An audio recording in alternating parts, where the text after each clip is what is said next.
Welcome to Model Engineers Laser. My name is Holly and this is part 31 of our jack build. In my last video, I talked about how I'd lost a bit of this on the bottom of the workshop floor and Ed found it, I didn't. It's all on him, not me.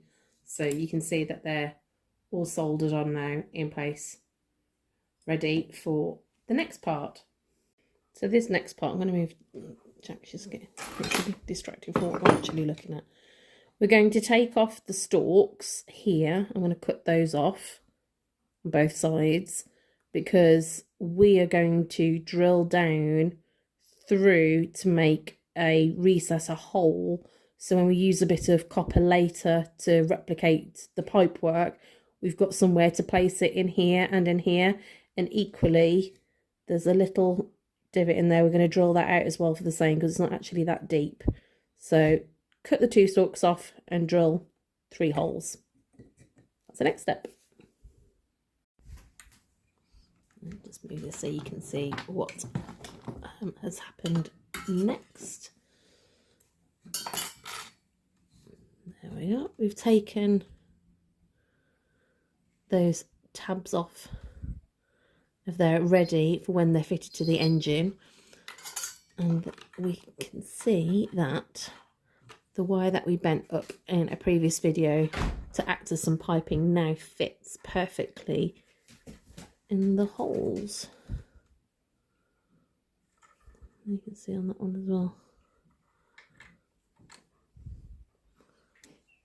So when it goes for painting, we can get it back. It will actually look how it needs to on the engine. Having drilled those 2 holes, you can also see that we've also drilled the hole through there as well, which is a slightly different size. If I use that bit of paper behind it when it focuses, there you go. You can actually see there is a hole in it. It's difficult to see on the camera, so that's all ready to go. Not quite sure if we're actually going to fit some wire through that. Ed, what size did I drill that again? 1.2 for a 1mm wire, but not sure how well it's going to stand up with a 6-year-old on the loose around the house. But we'll decide that later on when we get to the video at a later stage. The next part that needs to happen before she goes to painting is fitting the clacks. So these are the castings from Simon Harris. What we're going to do is take off, the lighting in here is very bright today, sorry. Wait for it to focus, there we go. We're going to take off a lot of the burr off the back here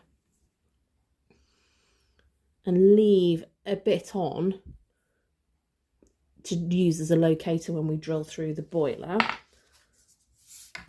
Using a strip of paper, I'm going to wrap around the boiler. This is not in a particularly great place because of the bits on there.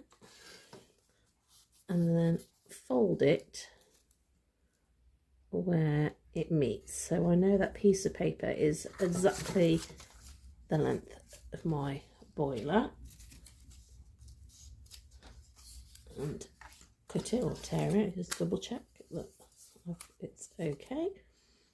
That's great. And then we're going to fold this paper into 4. We'll see why in a moment. So that's into 2. Into 4 equal parts. Now what this will do is give me equal spacing around the boiler. So by lining up the paper, I'm using my boiler bands as a guide to keep my paper parallel throughout, and I want that central line lined up with my locating peg here to know that it's in the centre. And because they're in equal spaces, I now know that that is 90 degrees around, because that's where my fold line is, and the same for the other side because there are two of them. I'm just going to mark them so I know that's the line of halfway around my boiler.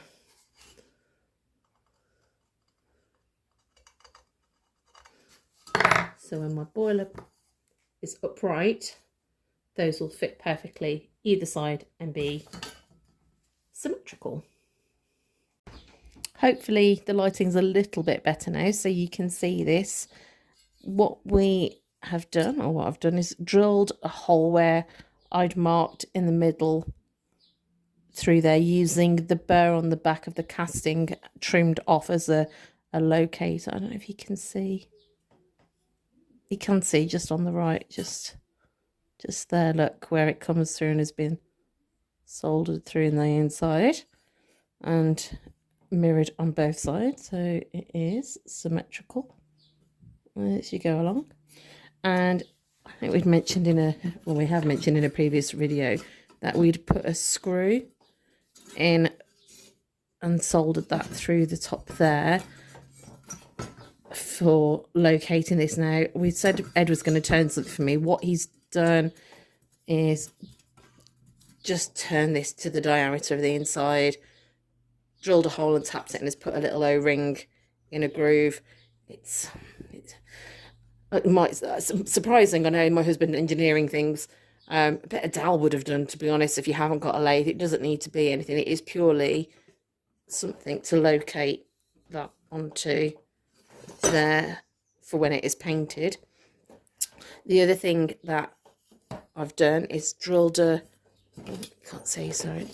locating hole in the bottom of those for the pipework again. So when it's all assembling, we're using a bit of thick wire to emulate the pipework. We've got somewhere for it to locate and tidy it up a little bit more.